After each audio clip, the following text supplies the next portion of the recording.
Good evening, ladies and gentlemen. We're going to make a start. Welcome to all of you, both online and here in person in the lecture theatre. Welcome to this 5th International Practice Panel event. Can I deal with some housekeeping points first, please? Firstly, the event is being recorded and will appear on the website, so don't do anything that would disgrace your families. Secondly, please can you make sure your mobile phones are switched off or on silent? If you're a student and require a qualifying session credit, please can you sign the sheet outside? If you haven't already done so, you can do so after this event. It will still be there. Practising barristers should keep a note of this event for their CPD records and self-certify. And there's an opportunity for both people here and those attending online to ask questions of the panelists. We'll take questions right at the end. So if you save up your question, if you're online and you want to post your question online, we can take it at any stage. They'll simply show up on my little gizmo here.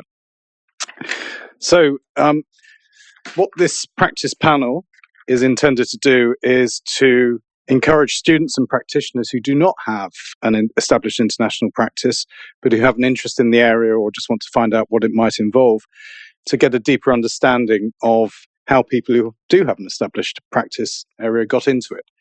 What you're going to have is a few war stories, no doubt, but also some practical hints and tips as to how you might develop the international practice that you want. I was toying with the idea of asking each of the panelists if they could practice anywhere in the world, where would it be? But I may keep that on hold. What we're going to be looking at this evening is both practical tips, but also some of the legal principles will emerge and how they're deployed in practice. That, of course, contrary to popular belief at the moment, doesn't mean that the rule of law is somehow the rule of lawyers.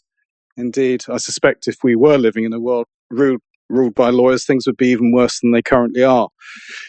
I recall when I started out at the bar, the international committee that I chaired was called the European Committee, and EU law was the bold and exciting new area to get into with wonderful opportunities. That long-term career strategy came a little unstuck in June 2016, but tonight's panelists are living proof that there is life at the international bar after Brexit. So I'm delighted to have a glittering array of talent before you this evening.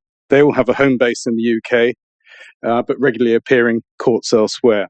From my right, we have Joshua Kern, who's an international criminal law practitioner, Flannery KC, who specialises in international arbitration. Jessica Simor on my left is a public and regulatory EU and human rights law specialist. Streaming online, and whose face will appear shortly, in due course when she's about to speak, is Shenaz Muzaffer, who is an international justice development and rule of law capacity building specialist and an international prosecutor. And on my far left, we have Fahrid Chishty, who is here. He's an international criminal law specialist, but he's here to talk about the Pegasus Scholarship Trust in particular, which is well, you'll hear what it is all about, but it enables you to go abroad for a period of time. What I'm proposing to do is to introduce each speaker as and when they're about to speak, so you get the detail in bite-sized chunks rather than in one full flow at the moment. So starting off, please, with Joshua Kern of 9 Bedford Row. Josh is a criminal barrister.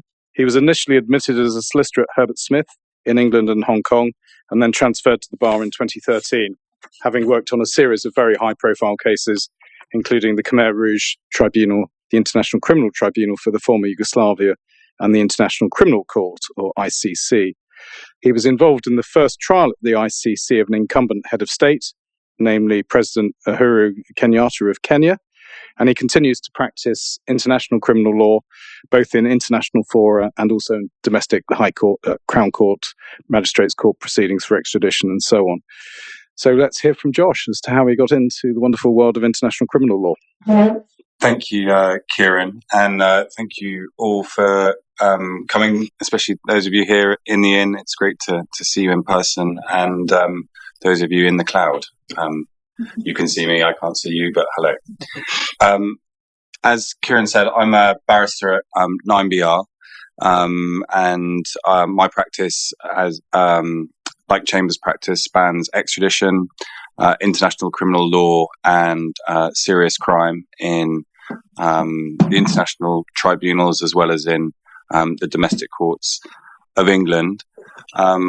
I appear in the High Court in extradition matters and public law matters, defend cases ranging from fraud to serious violence, and also advise on international law, including before the ICC, the UN human rights bodies, and in domestic courts here and internationally. I got into the practice of international law really through my degree. I was a history undergraduate, and there's a strong historical component, as I hope these remarks will reflect, to the practice of international criminal law, in my view at least. I studied with a focus on South Asian imperial history and colonialism, and in particular a focus of the teaching that I received at university at that time, which was 25 years ago now, related to post-colonial discourse theory and Foucauldian approaches to the study of history. And that was a training that has stood me in good stead as I've transitioned through to international criminal practices, because some of those methodological approaches that I was taught as a history student at university have increasingly come to be reflected in the practice of international law that we see today, and discourse concerning international law that we see today. I think it's perhaps a point for discussion, but the methodological approaches to practice in law arguably reflect practices in the social sciences practices that were occurring or developing in social sciences maybe a decade or so more earlier. And so if we want to see the future of international law in the next 10 years, perhaps looking at contemporary social sciences practices is one methodological approach, although I'm sure that's a bone of contention for some too. So after graduating, I started my career actually in political communications. I had an offer of a training contract, but deferred it to work for a public relations agency, and then took some time in one of the Westminster think tanks. I wasn't sure that working for a law firm was really what I wanted to do, but I didn't have the confidence with a 2-1 degree in history to go for the GDL and the bar training course, because I didn't know where the money would come to pay for it, and I wasn't too au fait with in scholarships and such like. So, and with the 2-1, I wasn't too confident that I would get the scholarship that would be able to fund it. So the solicitor route provided a fully funded route to a legal qualification. So that's what I took. But being in a law firm, I wouldn't say is a disaster for a career at the bar, ultimately, if that's what you might wish to do. And especially for a career in international practice, if that's what you're interested in too, because the firms are have a lot of international work. And I was able to give expression to that interest through pro bono work and a secondment in Hong Kong when I was working at Herbert Smith. As Kieron mentioned, I took a job at the Khmer Rouge Tribunal after Herbert Smith. I thought I would either come back and apply for a job in a arbitration group in a firm in London, but I saw the opportunity in Hong Kong and thought that looked like a really interesting opportunity with a legal qualification. And I wasn't wrong. It was a historic case. The trial of Ieng Sary was the foreign minister of the Khmer Rouge. I was working in the defence office.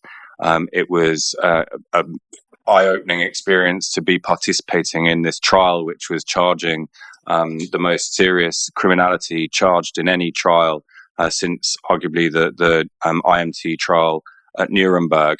And then as a very junior lawyer, really freshly qualified as a solicitor, seeing it from the defence perspective was a real eye-opener, because it controverted so much of what I had understood in terms of the historical narrative concerning that period. made me ask myself questions about that period and about my own political predispositions, which I can assure you or disappoint you are not communist, and that position was particularly interesting to me.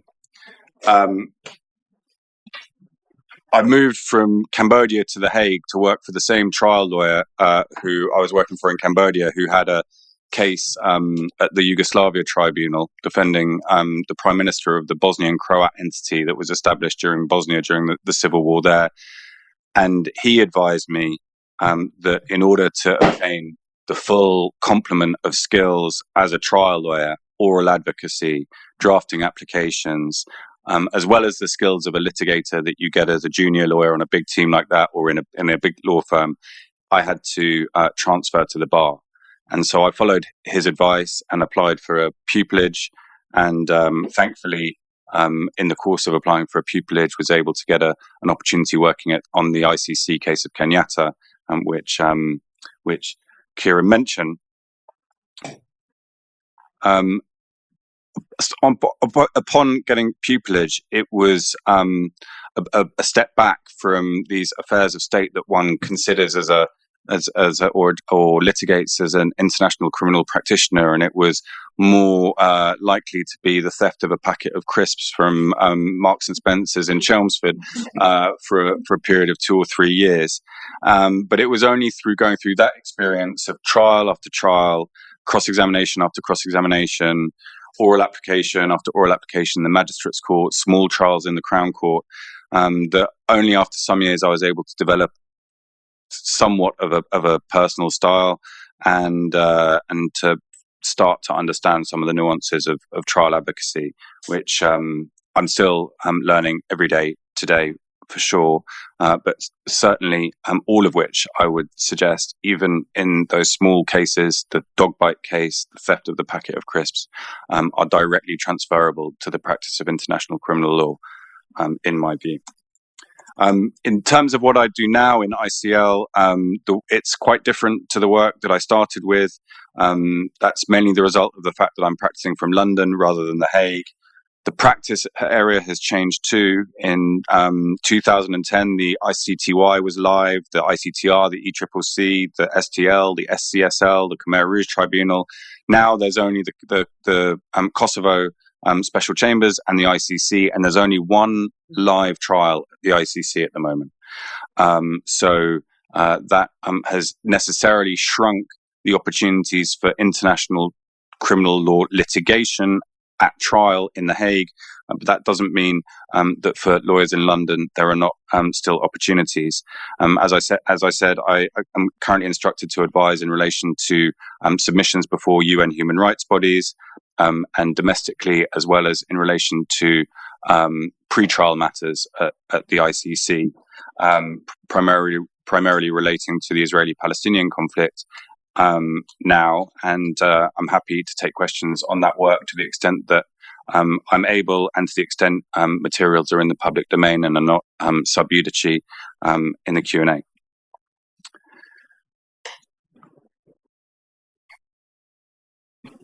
How much time? 20 seconds. I'm not that rigorous about it, I promise. I'm an easy tribunal. Okay. I said I was a history undergraduate, and for me to be part of this process of the writing the first or the second draft of history that international criminal law litigation represents has been constantly challenging and rewarding.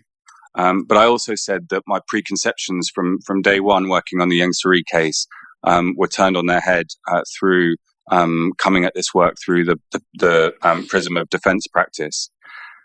At the Kenyatta case at the ICC, the charges were ultimately withdrawn. There was a narrative built around the reasons for that, the withdrawal of those charges, which you'll see if you just Google the case. But I know, having worked on that case, that the prosecution relied on direct evidence from a single witness, with glaring inconsistencies, which only came to light very shortly before the commencement of the trial due to disclosure failings in the prosecutor's office at the ICC. At the ICTY and the ECCC, the Khmer Rouge Tribunal, where the courts arguably stretched the boundaries of criminal liability to fit their mandates. Ultimately, at the ECCC, the Khmer Rouge Tribunal, we succeeded, for instance, on the issue of whether the third form of joint criminal enterprise liability, which is akin to Jogi-style joint enterprise in English law, that's the closest analogy I can draw, constituted or was comprised by customary international law at the relevant time.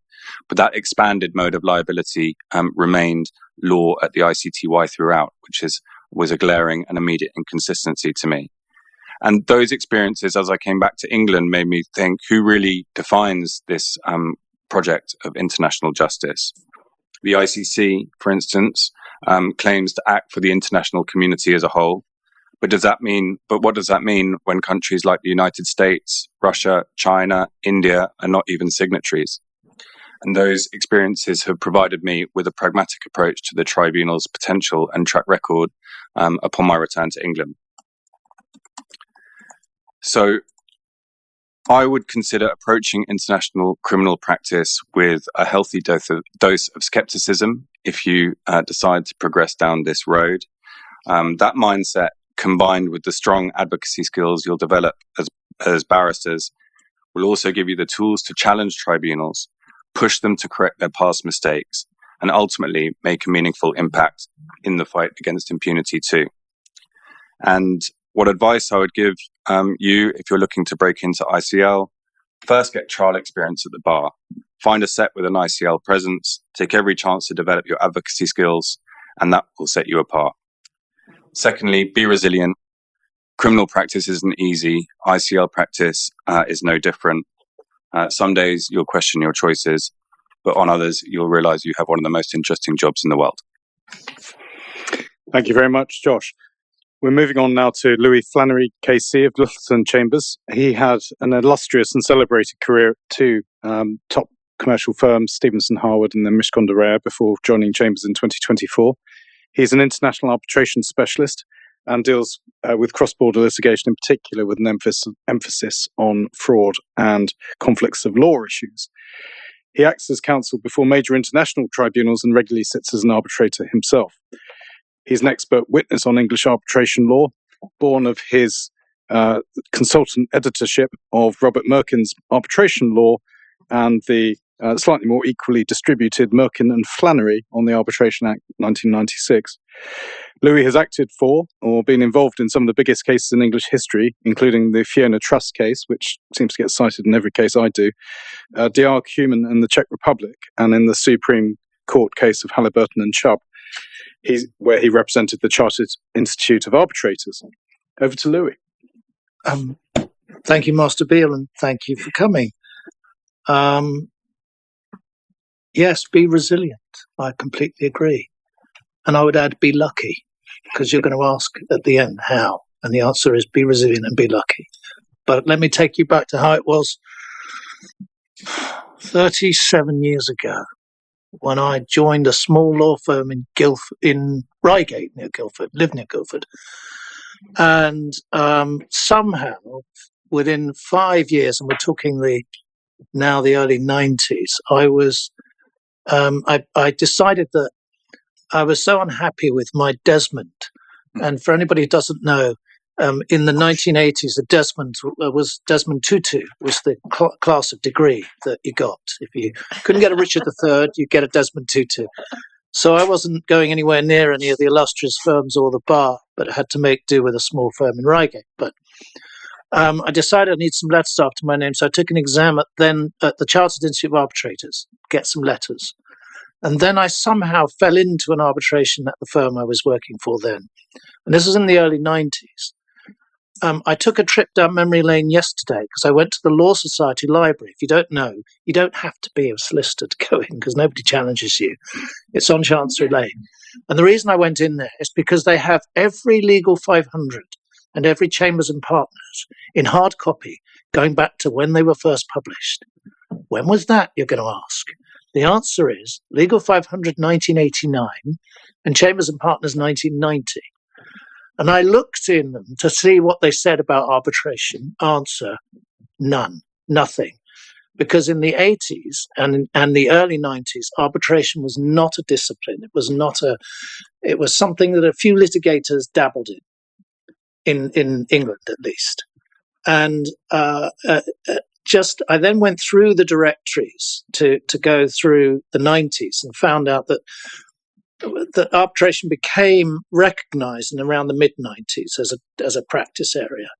And then there were rankings in Legal 500. The bar didn't get a look in. It was purely solicitors. It was quite amusing. The bar suddenly came in more in Chambers than in Legal 500, but they both progressed. Now, at this time, things were happening in arbitration in England with the Arbitration Act in the middle of the 1990s. It came to fruition. It was passed in 1996. Those of you who really, really need to get out more will know that there's an amendment to the Act that's going through Parliament at the moment. It's been basically a law commission initiative, and they went out into the world to the great and good and asked for consultation responses. And I gave them 113 reasons to amend the Act, and they've taken 6. They decided they couldn't cope with more than 6, so they did 6. So that's the modern day. What's happening is the Arbitration Act is about to be amended. So back to the 90s, I went to a firm which we lovingly remember as being called S.J. Burnout.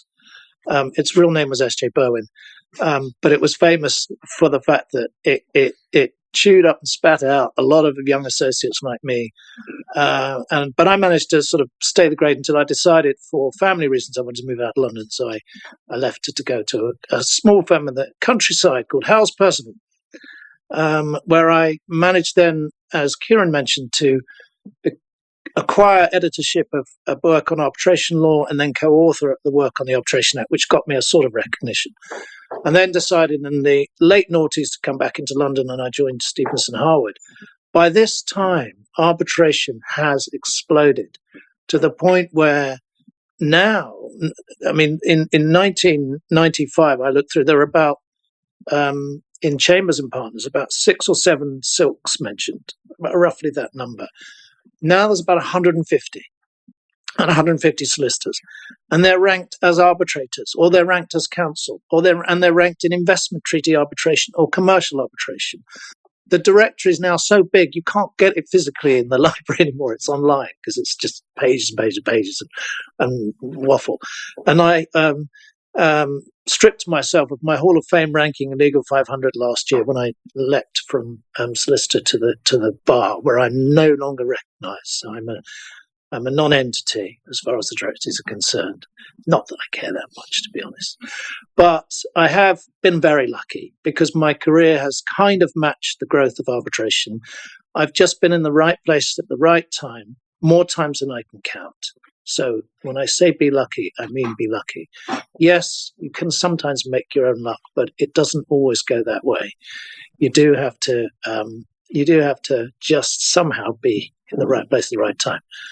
Nowadays, getting in with a lower 2-2 from Southampton, and by the way, my 2-2 was about as low a 2-2 as you can get because I got 5/3 in my degree. I didn't work that hard. I give the advice to one of my offspring who's in the audience: don't do what I did. Okay, don't try this at home, kids. It doesn't work. So you now will know that you have to get top grades if you want to go anywhere. Now, every single law firm in the top 100 in London offers international arbitration as a practice area. Every single set of commercial chambers will have a decent sprinkling of commercial arbitration practitioners, experienced practitioners. It's now a sine qua non in the commercial world. Once upon a time, it was commercial litigation. Now, it's all forms of dispute resolution, but particularly arbitration. It shows no signs of slowing down, so you're all in the right place if any of you do want to go into arbitration. It has amazing attractions for obvious reasons. What's wrong about traveling nicely and staying in hotels and arguing in English, which will be clear is the lingua franca of arbitration. Even if I'm sitting in an arbitration hearing in Paris, 9 out of 10 of those hearings will be in English. Paris courts now offer English-speaking judges. Stockholm's courts now offer English-speaking judges. I was in a hearing in Amsterdam on an arbitration appeal about 5 years ago when I had an interpreter sitting next to me, and halfway through the hearing, the lead judge said, "All these documents are English, why don't we just switch to English?" And all the counsel said, "Okay, that's fine." And I said to my dad, "Well, you're out of a job now," because I had the benefit of not needing him. But it just shows that English is the lingua franca of arbitration. And I know because I've sat in arbitrations all over the world. And it is a rewarding career. I've by dint of age and a little bit of laziness, I've morphed more into being an arbitrator than being counsel. But I still find being counsel incredibly rewarding. One of the things that I also find rewarding is the fact that each year for the last 15 years, I go to a city in Europe, which happens to be at least the student home place of my bride-to-be, because she's Austrian, Vienna. The reason that I've been going to Vienna every year religiously for the last 15 years is to participate as an arbitrator at the Vienna Moot, which is an international competition. Hands up in the room.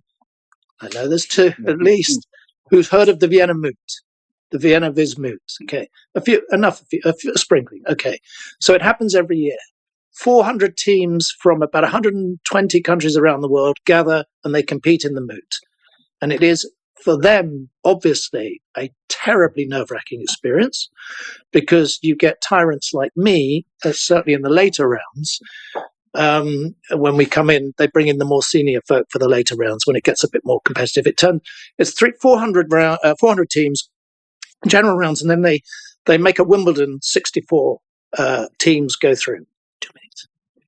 Right. Plane is landing in 2 minutes. And then they go through to the final. And the winners will almost always guarantee themselves jobs in an arbitration practice. I know because luckily I wasn't that much of a tyrant. They've all stayed in touch and I've seen their careers rise. And I always say to them, please think of me when I'm on the way down.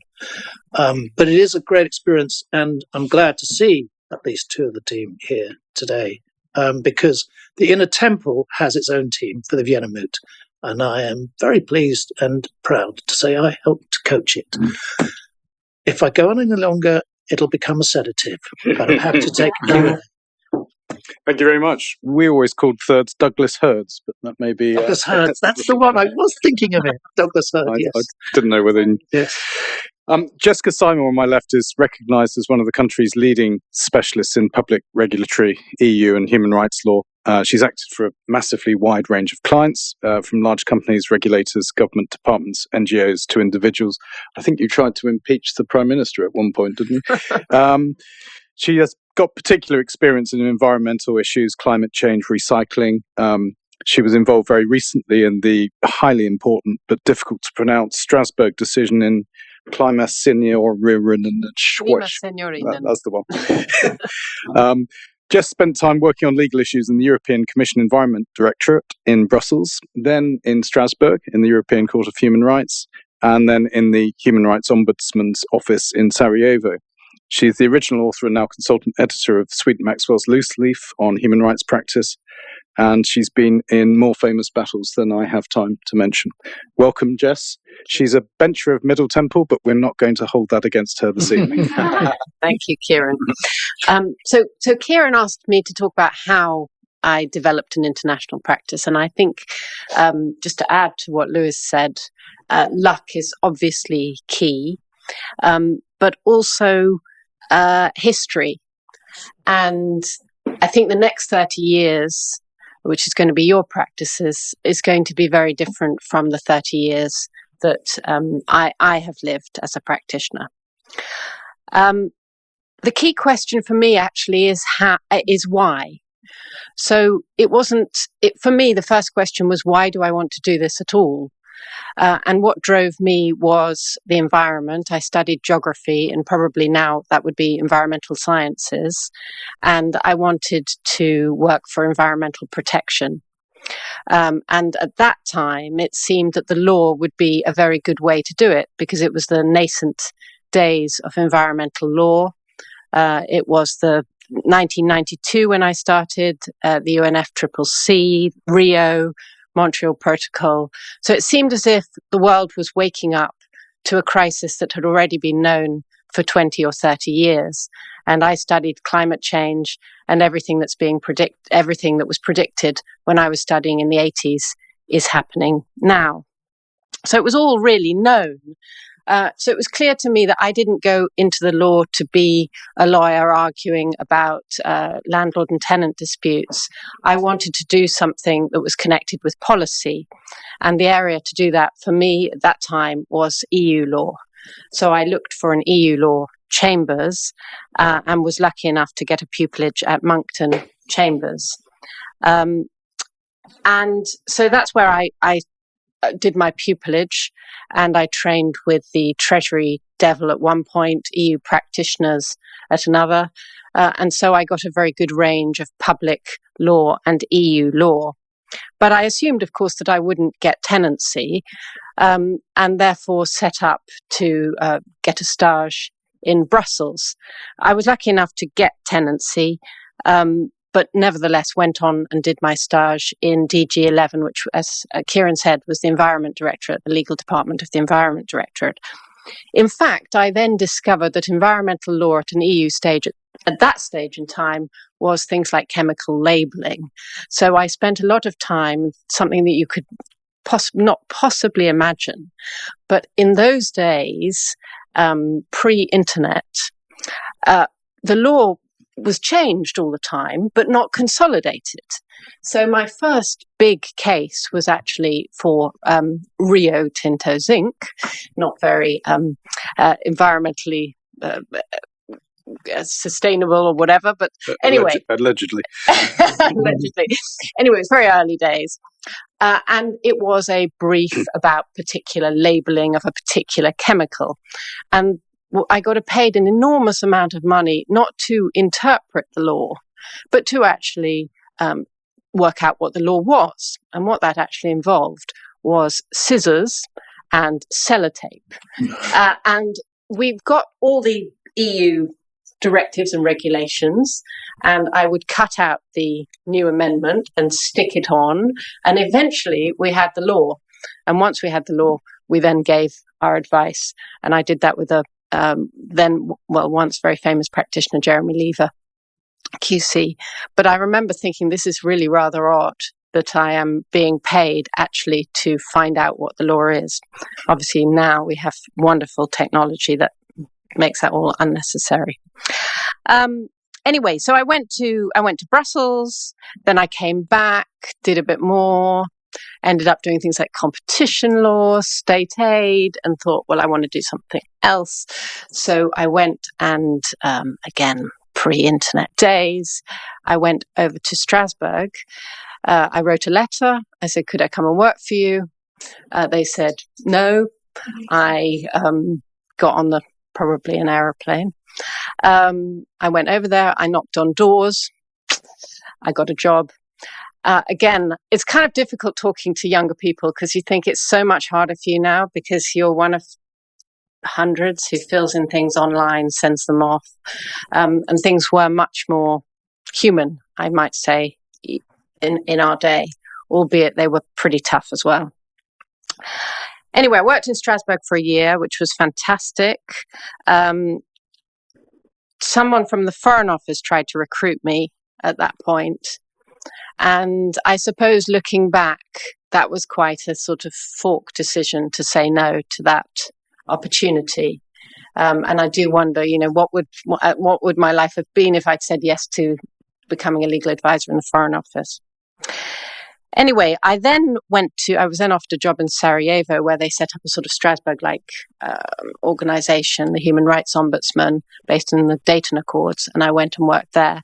And at that point, I had the kind of possibility of, do I go to Rwanda, Cambodia? And I was like, do I go home and settle down and have kids and all the rest of it?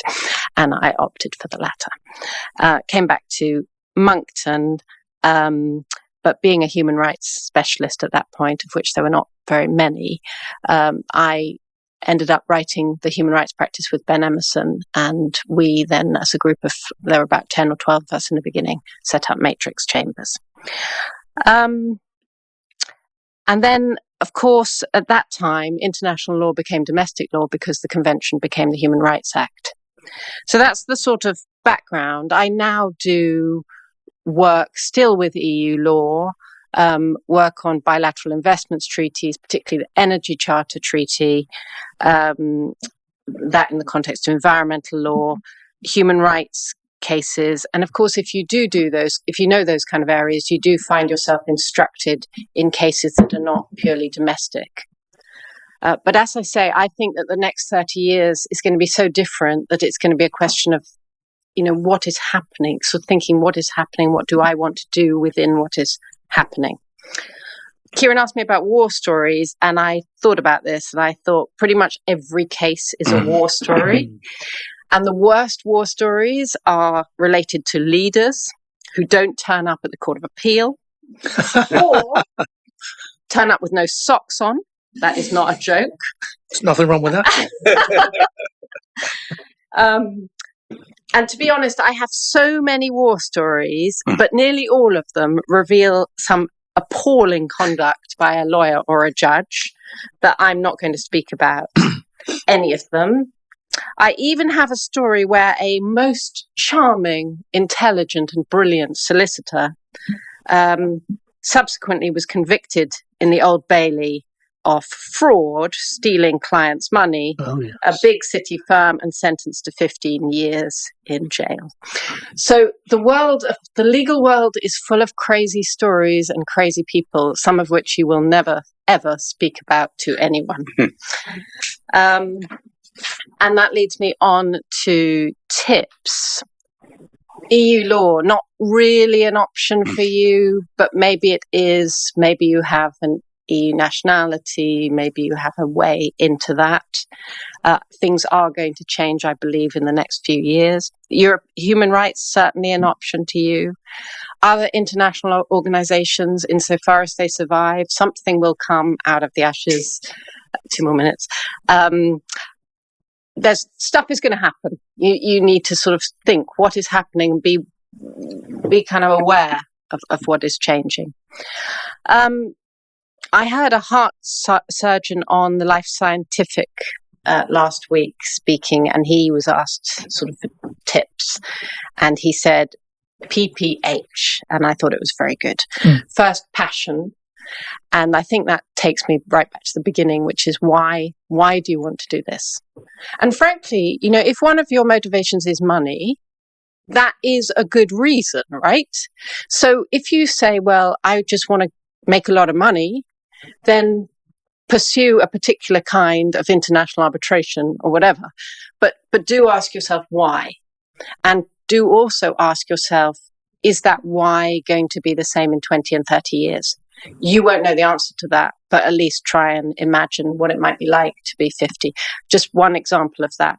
When I was interviewed for pupillage, I remember people always said, why do you want to be a barrister? And I remember saying, because I want it to be as challenging when I'm 50 as when I'm 20. And that was a big mistake. So I have this vastly wide practice, which is frankly far too challenging for a 50-year-old. So you may want to think, I want to be absolutely the specialist on this area who knows everything about it. That is a good route as well. Second P, persistence, which is really resilience. I think it includes resilience, persistence. Terrible stuff happens generally at the bar. I hope less than it did, but still it's a really, really tough profession, and you do have moments where, over a couple of weeks you can lose 4 or 5 kilos, but you do come out of it.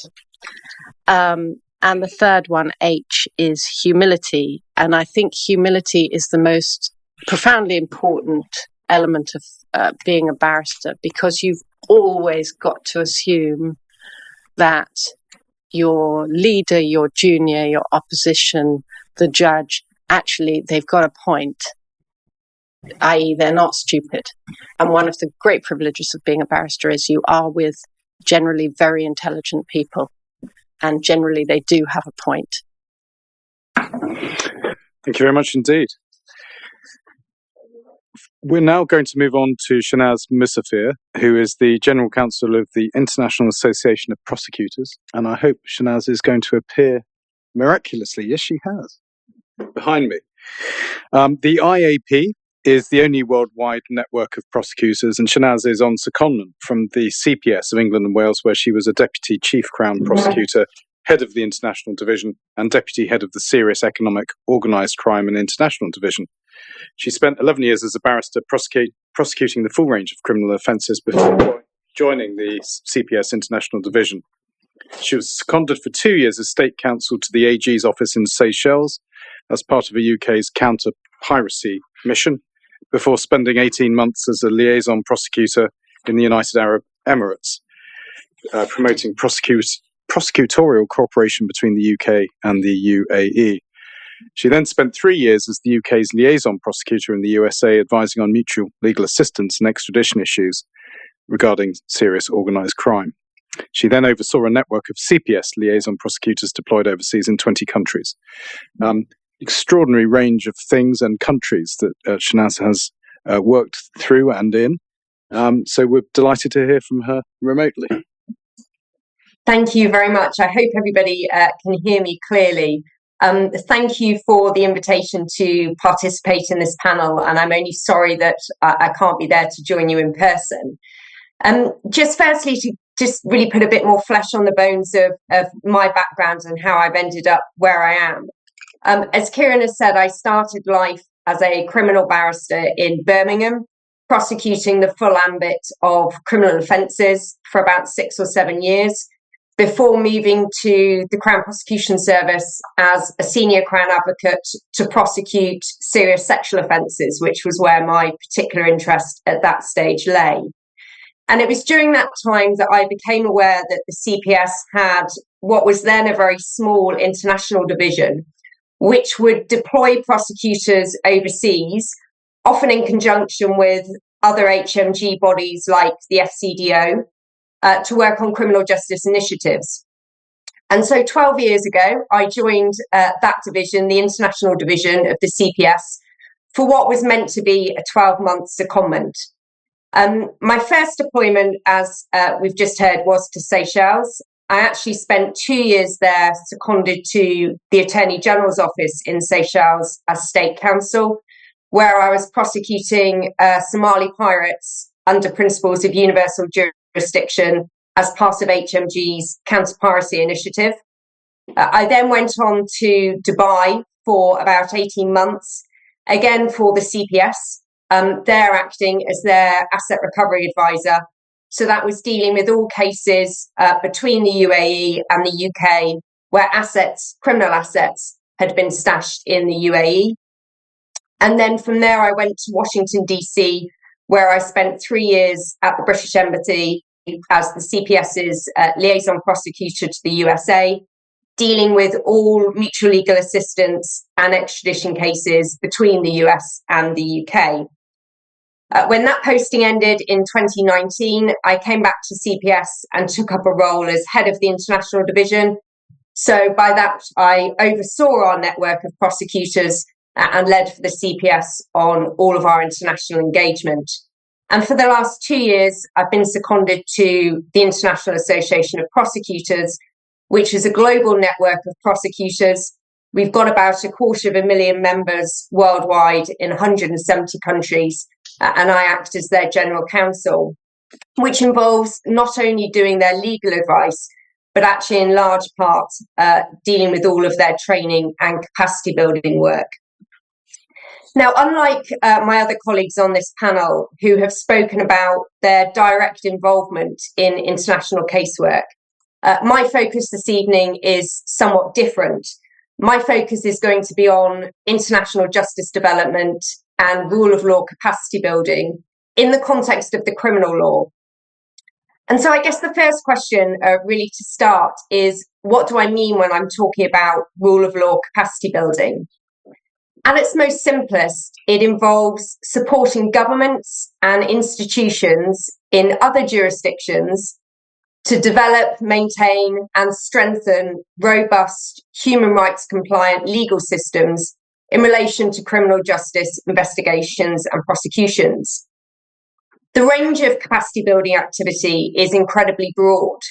It can include the delivery of training, mentoring, technical support, to develop legislation, strategic policies, and measures to support and strengthen the independence of prosecutors and the judiciary. What it isn't, however, and perhaps just as important, is it isn't going into other jurisdictions and telling them what they're doing wrong. It's not about going into other countries and telling them how they should be doing things differently, or that the way that we do it in the UK is the only way to do it. I have yet to find a criminal justice system, and I include our own in this, that is perfect in every regard. And it would be wholly unrealistic to think that something that works in the UK, for example, is going to work equally well in other jurisdictions, which might have totally different resource capacities, legal frameworks, and priorities. And I think one of the clearest examples of that was last year when I was delivering some presentations at a conference in Fiji, and we were discussing the use of specialist teams and specialist prosecutors to prosecute things like counterterrorism and child sexual abuse cases. And the DPP of one of the Pacific Islands came up and spoke to me afterwards and said, "That sounds like a great initiative. If you've got a prosecution service of 3,000 prosecutors, you can have specialists." Her office was her and one other prosecutor for the entire country. So obviously what works for one jurisdiction is not necessarily going to work for another. And that's why part of the rule of law and capacity building work is really about understanding another jurisdiction and what type of measures and what type of systems might really fit for them. And so some of you might be asking, well, why is rule of law capacity building work important? Because obviously there's a resource implication.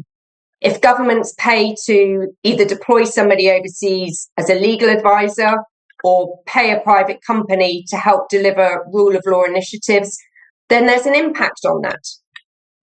The reality is that crime is becoming much more transnational. Criminals don't respect geographical and jurisdictional boundaries. Somebody can sit in their bedroom in the UK in front of a computer and sexually abuse and groom children on the other side of the world. A fraudster can move huge sums of money around the world at the touch of a button.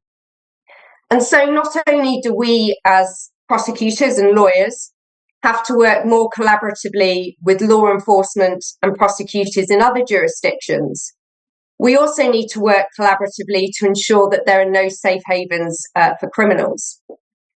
There's no point, for example, in UK law enforcement tracing assets to another jurisdiction, only to find that there's no power for that other jurisdiction to seize those criminal assets.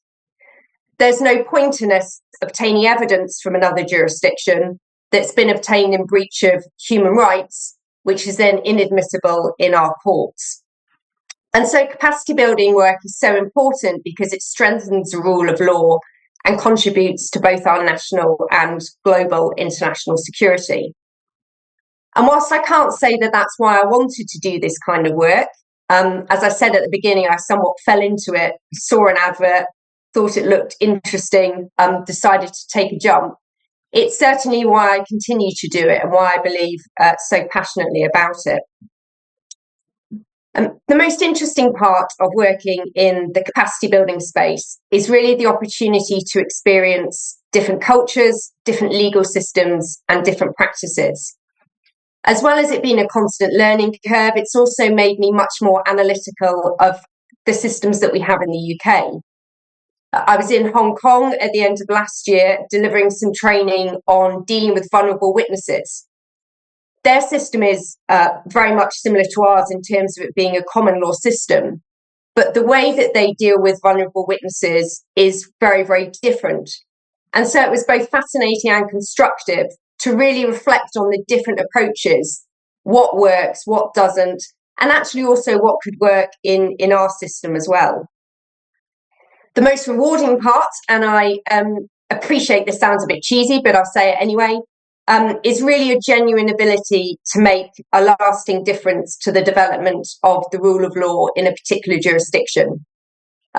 One example, it's not really a war story, but an example, when I was in Seychelles, there were provisions in place for what we would call special measures, so to enable witnesses to give evidence with the use of some support.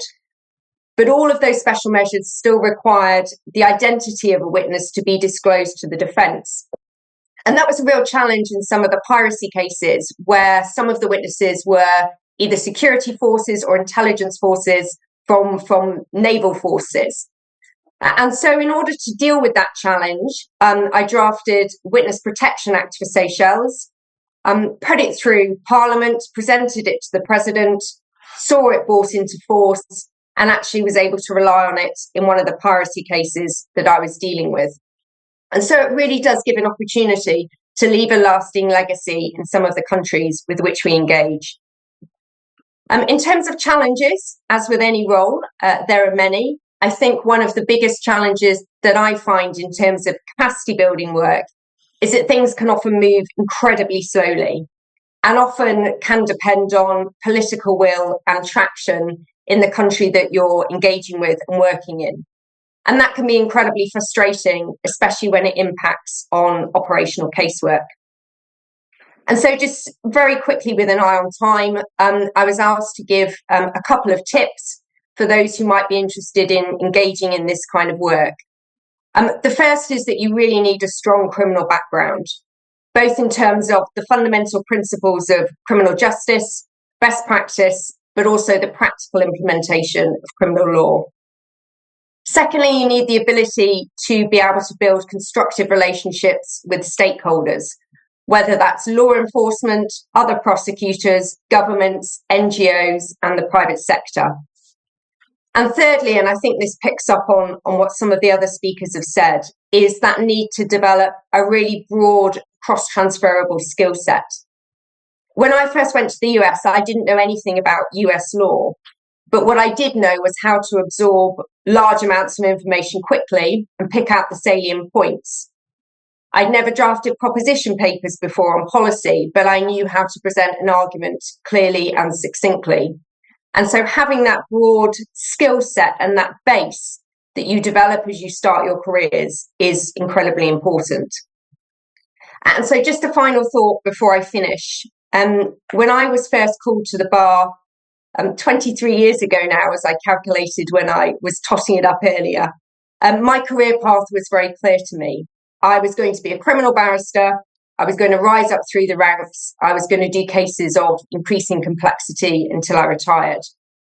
If you'd said to me that my work would take me to places like Argentina, South Korea, Georgia, Armenia, Singapore, just to name a few, I would never have believed you. But I can honestly say that the work I've done internationally, the experiences that I've had, the prosecutors that I've had the privilege and the pleasure to work alongside and with, has genuinely been some of the most rewarding, challenging, and enjoyable work that I've done in my career. Thank you again for inviting me, and looking forward to any questions at the end of this panel session. Thank you. Thank you very much. That's fascinating. We're going to now ask Fahrid Chishty to talk to us about the Pegasus Scholarship. Fahrid was called to the bar in 2019. He practices from Guernica 37 Chambers. He's a specialist in criminal, regulatory, public and international law. He was the recipient of the Society of Asian Lawyers Rising Star Award, and he is appropriately a former Pegasus scholar, so he knows what he's talking about. Over to Fahrid. Well, thank you very much, Master Beal, and it's my real pleasure and privilege to be here today to tell you a bit about the Pegasus Scholarship. As you've heard, I practice predominantly in crime, but really today I'm wearing a Pegasus hat. What I mean by that is I'm an alumnus of the program, and I'm going to take you on a journey over the next 10 minutes or so into the heart of the program and the opportunities that it offers. Unlike other speakers, I'm perhaps going to start with a war story. I want you to imagine the year is 2023. You're in the depths of rural Punjab in Pakistan. The sun is shining, the air is infused with the scent of jasmine, and the sound of the call to prayer is rippling away in the background. And there, beneath the shade of some Indian lilac trees, a tribal council is taking place. A group of mustachioed elders, twizzling their mustaches, are adjudicating a case concerning stolen land. Tempers were high. It was all getting very heated. The aggrieved parties were there. The alleged aggressors were there. Their families are there, screaming at each other as if they're at a sports match and associated with opposing teams. And there, in the corner, scribbling away vociferously, is an English barrister with 3 years' call, who just last week was at Thames Magistrates Court trying to get bail for somebody who had nicked a Kit Kat. Now, you may have guessed that person was me. Not the guy who nicked the Kit Kat, the barrister. And what was I doing there? Well, you may have put 2 and 2 together. I was there on a Pegasus Scholarship. And I'll explain over the next 6 or 7 minutes how I wound up there. Some background on the scholarship program. Some of you may know a bit about it. It's got very good, I think, public presence. It's available to look at and to browse online. But essentially, it traces its genealogy to about 1987 when Lord Gough, who I'm sure many of you will be familiar with from your days as undergraduate law students, decided that really things needed to be done slightly differently. He looked at the world, and I'm paraphrasing him here, and I hope wherever he is, he's smiling down and approving of what I'm saying. He decided, look, the world is getting closer together. Different professions are merging, coming closely together in a spirit of collaboration and cooperation, but lawyers aren't. Lawyers are stuck in silos. And perhaps what he meant by that was English lawyers do English things, French lawyers do French things, and so on and so forth. And he thought about solutions. And really, he came to the conclusion that there needed to be closer linkages and closer cooperation between lawyers from this jurisdiction and lawyers of other countries with common law heritages or heritage. To that end, he clubbed together with some other benchers of the inn and decided to construct a scholarship fund whose purpose would be to send junior barristers each and every year to the far corners of the earth to go and exchange learning with other common law jurisdictions. The purpose of that would be not only for English lawyers in the very early stages of their career to go and share their learning with their counterparts overseas, but also to bring learning back. So it was very much a two-way process that he had in mind. And ever since, it's now been 40 years plus, English lawyers or English barristers have found themselves in jurisdictions as diverse as Bermuda, Uganda, Canada, and Singapore. And the list really does go on. Pegasus scholars do various things when they're there.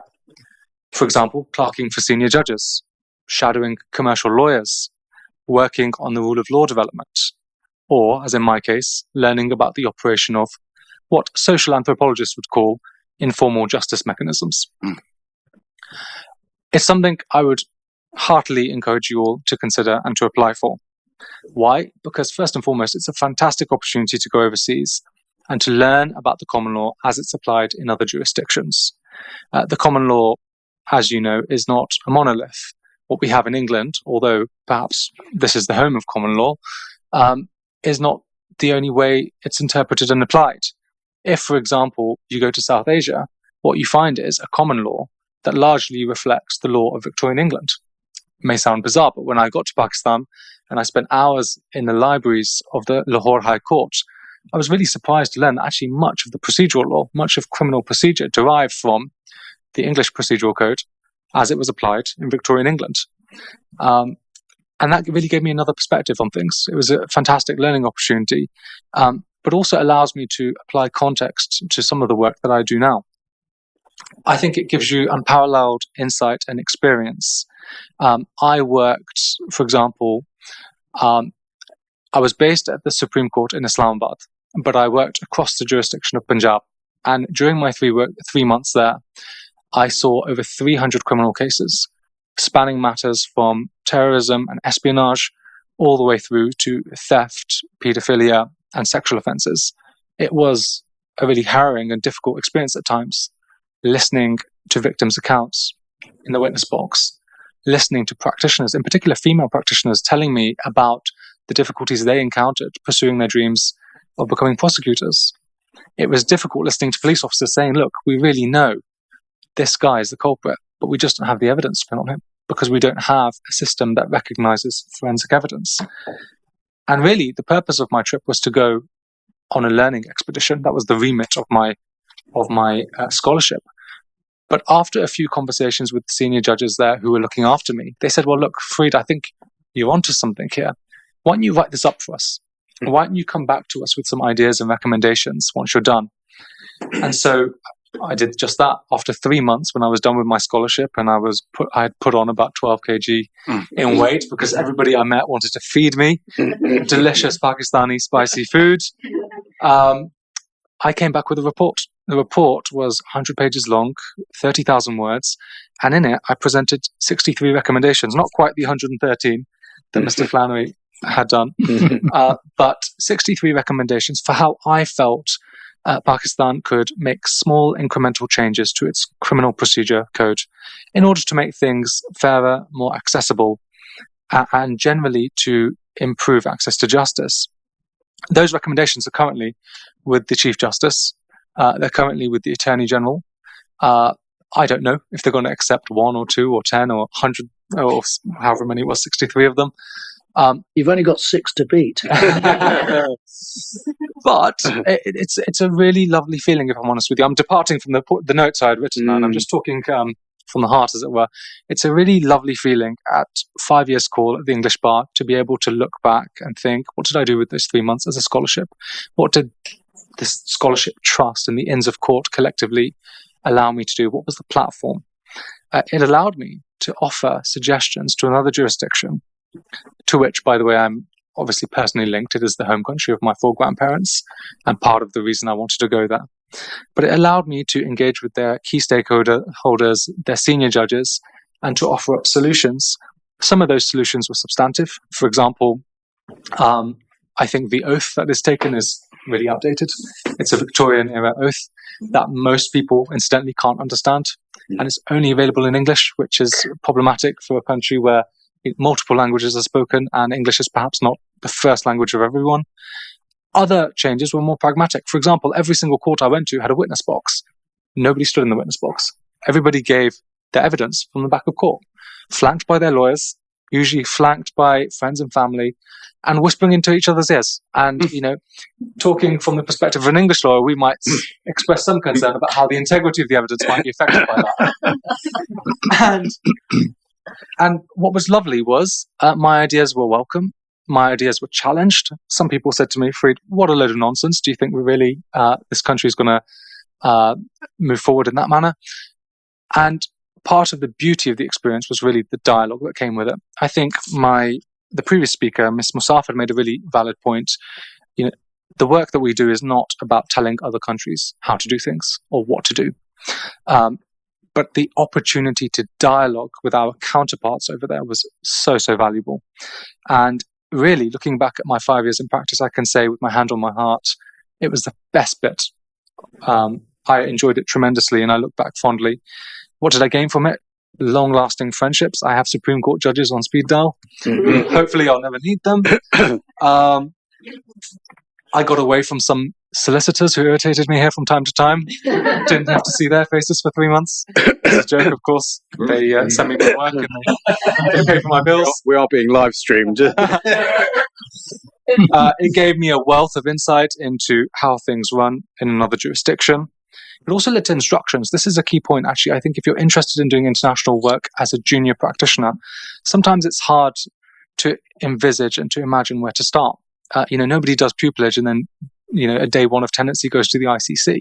Unless you're very lucky, it can happen, but usually it takes time to build up your experience to get there, as the previous speakers have highlighted. As a result of my scholarship, I've had instructions asking for advice on the repatriation of looted artifacts, which has been fascinating. I've been asked to advise on the interpretation of the Vienna Convention. I've been asked to advise diplomats on their rights and responsibilities in this country, all of which has been a direct result and consequence of my scholarship. So really, Pegasus opens up a lot of doors. I would wholeheartedly encourage you to apply. Those are my insights. I have been asked to talk to you a bit about the mechanics. I'm going to just touch upon those now. And of course, these are fleshed out in much more detail online. What are the criteria for applying? You need to be less than 7 years experience. I think that means 7 years post-pupillage as opposed to 7 years core. So 7 years. That includes me. I'm only 4 years core. I reckon you should apply.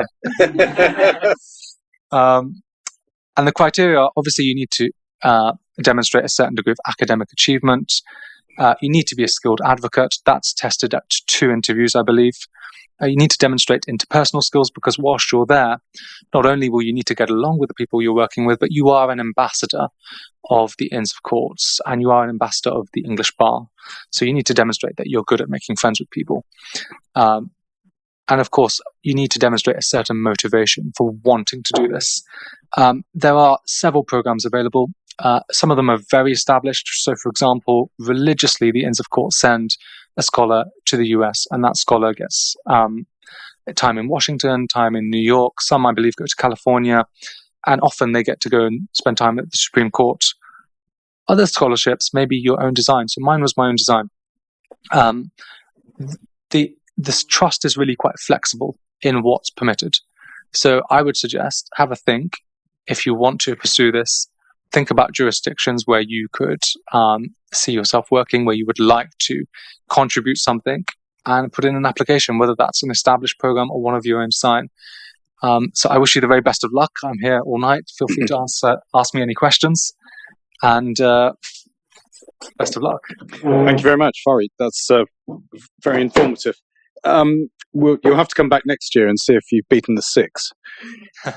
I do have one question online. The question has been patiently waiting for an answer for 45 minutes now. So I'm going to kick off with that, and then we'll open with questions from the floor. The question is on climate change litigation. And the questioner asks, given that the ICJ is currently looking into states' climate obligations, is it likely that small island states will take legal action against developed countries under the Paris Agreement in the near future? And if so, how difficult is it going to be for those low-lying island states to prove that a larger state that is a polluting state has committed a breach of the Paris Agreement? I think the best person to answer this is Jessica Simor. Well, I'm not sure that I'm going to be able to answer it. I think probably the answer is going to lie within the ICJ's opinion that we're waiting for. If it provides a basis for the island states or developing states to bring actions for non-compliance by developing countries, I certainly believe that Paris has sufficiently clear and binding rules within it, but we'll see what the ICJ says. Then I would have thought it was quite likely that there would be such litigation. There is a dispute resolution mechanism within the Paris Agreement, so an interstate dispute resolution mechanism. So I would expect that to be used. There is quite a lot of pending litigation by island states, Caribbean states, against fossil fuel companies, for example.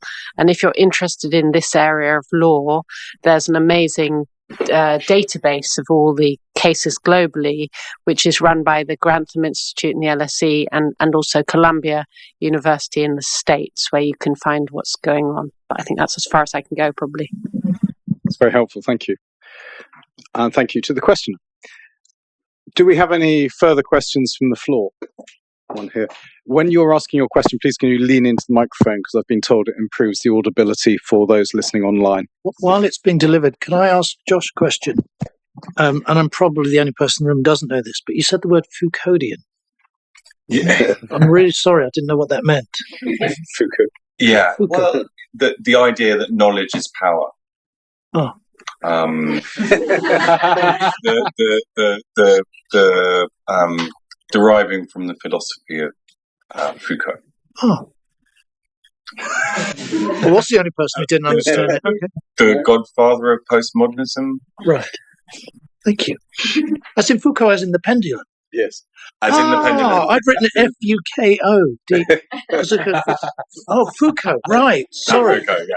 I think Got it. We'll end it there for translation purposes. Got it. Hi, my question is selected to Louis Flannery KC. Given the new amendments made to the Act, especially around summary disposal, how are the rights of smaller or less experienced parties to challenge or even resist summary disposals protected? Oh. Come on, ask me an easy one. Hang on. Karma. Yeah, well, the Foucauldian analysis of the answer to this is very complicated. I became a member of the Chartered Institute last year. So. Oh, well done.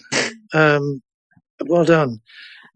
Honestly, too early to predict. It's going to be very difficult. So for the people that don't know, that one of the measures introduced into the Act, one of the changes is a summary disposal provision. I mean, arguably arbitrators have it already, but they're too pusillanimous to invoke it. And so there is an express statutory power that arbitrators can dismiss rubbish claims or rubbish defences in a summary basis. How is it going to operate in practice? Heaven knows. How is it going to affect smaller companies? To know. It's probably going to be balanced in the sense that a small company with a weak claim is going to get kicked out. A small company facing a weak claim is going to benefit. It depends, is the answer, to give the Foucauldian response. There was another question from somewhere in the middle. Lady there. You get extra points if you mention a different philosopher. I'm happy not to get extra points. Good evening, everyone. It's been splendid listening to all of you. My name is Kavita Mohanty. I would like to understand that in what tangible ways have you been able to bring a difference to your advocacy practice, and by virtue of being in, of course, different courts, but also having, say, civil law practitioners in arbitration? So anybody could take it. Thank you. Fahrid, would you like to start on that one? Yeah. Can I? Sorry, I know you just handed the mic back. Can I put a question back to you? I just want to clarify what you're asking in relation to advocacy. Is the question, if I've understood it correctly, how have our experiences affected our? Yes. What have you brought back, and in terms of oral advocacy? All right. It's a very good and interesting question. Thank you. I think because I spoke about my Pegasus Scholarship, I wasn't really doing much advocacy overseas. So when I got back, I was in fact a bit rusty. So that's probably not the answer you wanted to hear. Did you see any advocacy in the Supreme Court of Pakistan that you thought, wow, that was a really good piece of advocacy? I'm going to learn from that. Yeah, absolutely. Absolutely. I think one thing that charmed me about Pakistan, and it probably applies to many, I think, ex-colonies and many common law jurisdictions, is the fact that the advocacy is very formal. So there's a lot of reverence for the bench, and there's a lot of formality in court. And I think in certain circumstances, that's quite charming. So I learned when I was watching advocates in Pakistan the art of being succinct but respectful. I think when you are a junior criminal practitioner, and I appreciate this probably speaks to some of you more than others, when you're cutting your teeth in the magistrates' courts, it's often very easy to tailor your advocacy according to the demands. So you're typically very busy. You've typically got last-minute instructions. Often you've got very difficult clients who give you a hard time, frankly. So your advocacy sometimes is less about delivering your arguments so eloquently and artfully. It's more about making sure the tribunal has got the main points. So I think one thing that Pakistan reinforced for me is took me back to bar school and taught me probably how to do advocacy properly. Take your time, make sure you land each and every point. Don't be afraid to be creative with your arguments, and be confident. Great, thank you very much. Is there any other question from the floor?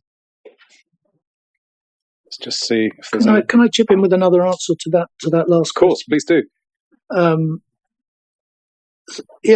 36 years has brought a lot of experiences in terms of watching, for example, something I remember very keenly, a Swedish practitioner absolutely destroying one of my witnesses in a cross-examination with charm, with smiles, with gentle questions, but absolutely opening up the witness completely.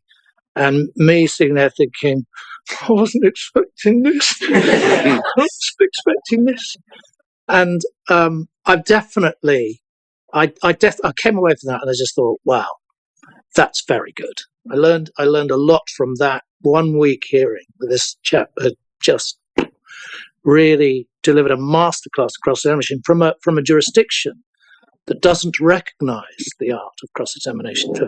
For many years, it was regarded as a barbaric sport practiced by the common lawyers, watched with an interest and intrigue and sometimes a bit of disdain by civil lawyers. Now they all love a bit of cross-examination. But I have found that being sort of criminal court-esque very often doesn't work, particularly with the tribunals who are not common lawyers. So if you're in front of a civil law tribunal, temper your style, as it were, to meet your audience, because they are your audience. There's a question online which is going to go to Josh. To what extent are pupils or junior barristers actually given a proper opportunity to do international work when there's pressure from the clerks, for example, to do the bread and butter and get out there and get to know the chambers, clients, etc.? I think it depends on your chambers. I know Fahrid Chambers, Guernica 37 has an international pupillage. My chambers 9BR has an international pupillage. So there are chambers. I'm not sure. I don't think we sort of distinguish. No, yeah. So exactly. So it depends on the chambers. But even but I did a domestic pupillage. I wasn't recruited for international work at all. And as I was saying, there is the pressure from the clerks at the beginning to get out there and be in the magistrate's court. But that's what you want to be doing, because that's where you're going to be getting the skills that you are at the bar in order to obtain, in my view. But if you want to be doing international criminal law or extradition right from the beginning, then there are chambers you can apply to do that as well. Any more from one more from the floor, and then I think we'll have to pull up stumps, I'm afraid. Hello. Sorry. So I actually had two questions, but Mr. Kern just answered the first one. I was going to ask him, what was the process of getting into international law from doing domestic work? So I'll just go into my second question, which would be for Mr. Chastity. Chastity? Sorry, I'm sorry if I'm mispronouncing. Not too far. Sorry about that. Right. But I wanted to ask, you stated the maximum of saying there's 7 years. Yes. That's when you can apply for the Pegasus. But what about the minimum? Like, how soon out of the gate can you apply for it? And follow-up question to that after that is, how was your application process? Yeah, and actually that reminds me, I was supposed to cover that, so good question. I'll try and be as pithy as possible. How soon after tenancy or your tenancy decision should you apply? Really, it's a matter for you. I know people who were successful in their applications for a Pegasus Scholarship in their first year of practice. I left 3 years before I applied. It was always on my radar because I thought it would be an interesting thing to do. But I wanted to sort of get steady on my feet first. I wanted to cut my teeth in the magistrates' courts, learn how trials work, and build up a bit of a portfolio so that when I went overseas, if I were granted the opportunity, I'd be able to talk a bit about my experiences and also share those experiences. So really entirely a matter for you. I don't think you're prejudicing your prospects if you apply early on. Having said that, I would say, when you first get pupillage and then get tenancy, there's a lot of things happening at once. you're learning your trade, perhaps focus on that for some time before then you take this step. I would say 2 to 3 years call is good. And don't forget, it is a competitive process, especially, for example, the US placement. But if you don't get it, you can always apply again. And they're a very kind bunch. So I would encourage you just to, take it in your stride. Second question about applications. Let me just read you what I have, if it gives you any... I think you asked me how my application process was. Yes, how did you find it, for example? Yeah, okay. So what you do is you apply online at the end of September, typically, every year. You have to answer 3 or 4 questions about where you want to go and why you think you're an appropriate candidate. You have to give the names of some referees who can talk about your work and your qualities. After that, if you're successful, you're invited to a first interview where you are typically interviewed. And the second component of the interview that takes place later, or if it still works the same as how it worked during my day, is typically an advocacy exercise. It's not the kind of thing you get at bar school. You don't get a scenario in advance and told, you've got to cross-examine X for nicking a Kit Kat. But you're often, just asked a few tough questions on the spot. So I hope I'm not breaking any rules here, but I was asked, for example, about whether I thought it was right to expedite prosecutions post-pandemic. So it's sort of like a policy question. It was just sprung on me in the middle of an interview. I didn't know it was coming. But I guess the interviewers just wanted to see how I responded to that. I can't remember how I did, but it seemed to do the trick. And just finally then, you find out in the middle of February the following year. So it's typically sort of 4 or 5 month process. And then you're at liberty to arrange it at a time that suits you, provided, crucially, it doesn't interfere with your practice and you get the buy-in of your chambers. So remember to keep your head of chambers and your senior clerk on side. All right? Thank you. No worries. We've got an awful lot of questions that have now popped up online. I am going to just take one because it's for Shenaz, and she's not available to talk other than via the video link. This questioner would like to know how amenable the Seychellois judiciary and government were to the changes you brought to the legal system. Did they like what you did? So as I said, one of the changes that I introduced there was drafting a Witness Protection Act. I also set up a sentencing guidelines council, introduced a code for prosecutors, and a number of other initiatives as well. They were very receptive, but I think what's important is actually not necessarily how receptive a particular jurisdiction are, but actually how you go about the process of engaging and working with them. As I said, there's no point in going into a jurisdiction and simply saying, you haven't got a code of conduct, you haven't got a code for prosecutors, here's the UK code, off you go, run with that. That's just not going to work. It's about going into different jurisdictions, having constructive discussions with stakeholders, understanding really where the gaps are, working with them as a consultation process. So, for example, the Witness Protection Act, we had a number of consultations that I ran with the defence bar, with the judiciary, with the prosecutors, to actually make sure that the act was something that was going to be workable. So, short answer is yes, they were very receptive. The longer answer is you really have to build on that. That's why building those relationships and the stakeholder engagement is so important, because it's not going to work to just go in and say, this is how we think you should do it. You effectively need to work with partners to get that buy-in and to make sure that any proposals or suggestions that you're putting forward are actually going to work for the country that you're engaging with. Excuse me. Well, I'm afraid that's all we've got time for. There are a number of questions online that we haven't been able to get to. Excuse me. But I will do my best to answer them through the Sub-Treasurer's office if Jenny's amenable to us providing an answer to you. We'll do what we can to get it to the right person to give you a response. There is, of course, an incentive to be here in person, therefore, because if you don't get your answer read out because we run out of time, you can ask the speaker over a glass of either something soft or hard to drink. That's where we're getting to now. But before that, I do need to please invite you in the usual way to thank very much the speakers you've heard from, those online and those in person. There will be a feedback form circulated in due course. It would be really helpful for you if you could give us feedback on the speakers. Do you like the format? What would you do differently, etc.? We will learn from your experience and hopefully change things next year, including getting Fahrid back to discuss how many he managed to sneak over the line with the Pakistani authorities. I do invite those of you present to stay and join us. Do come up and ask us any burning questions you do have. And thank you very much again for attending. Please can we show our customary thanks.